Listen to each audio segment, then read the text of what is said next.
Hi!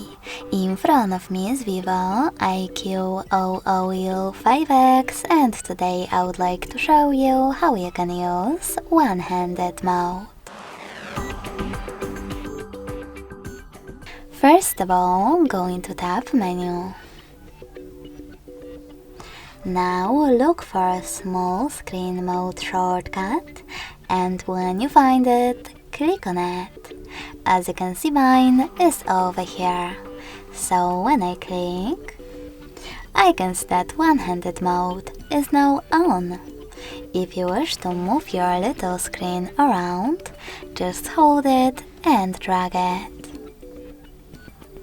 If you want to resize it, click on this icon, the square one, and change its size.